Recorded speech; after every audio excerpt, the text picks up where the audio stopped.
Hello, Chairman Jorge Marcelo po, Barangay 187, Zone 17, District 2. Aking pong sisimulan ng pagpa-vlog na ganito para po makilala ninyo ang organic ng Barangay 187. Una sa lahat, pakikilala ko po ang aming bird.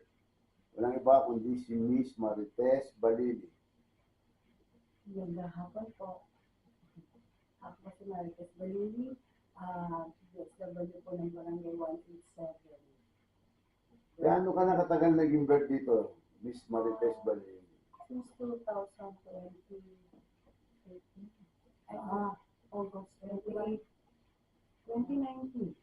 No, 2018, I was elected Barangay Chairman 2018. So therefore, you are also appointed as a BWH since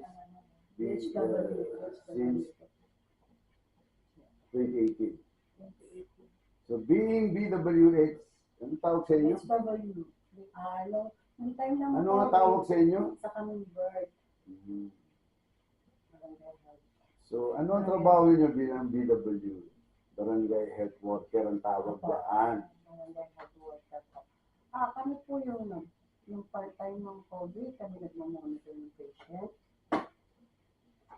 Two times a day, monitor namin ang kanilang yung lagnat. So ibig sabihin, inabot tayo ng pandemic? Oo po.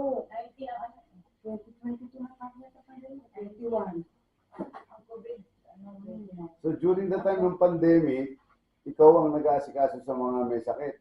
Opo, kasama po ang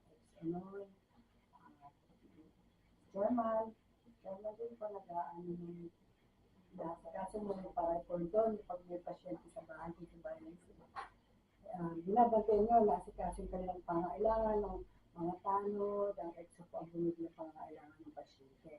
Ako naman po yung taga-monitor ng kanilang lagnat 2 times a day. Hindi hanggang sa makagraduate po sila, kasamahan po sila sa health center para makakuha po ng medical certificate para po makabalik sila sa trabaho. Noong panahon ng pandemic, meron ba kayong casualties kagad mo? Hindi ako yung matay, yung COVID patient.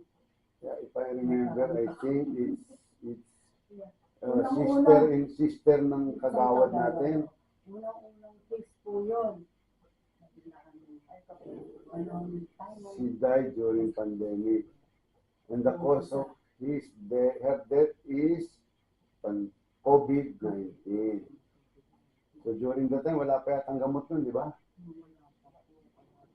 Okay. Salamat, maraming salamat, Marites Nene Balili Bautista, girlfriend ng kagawad po namin.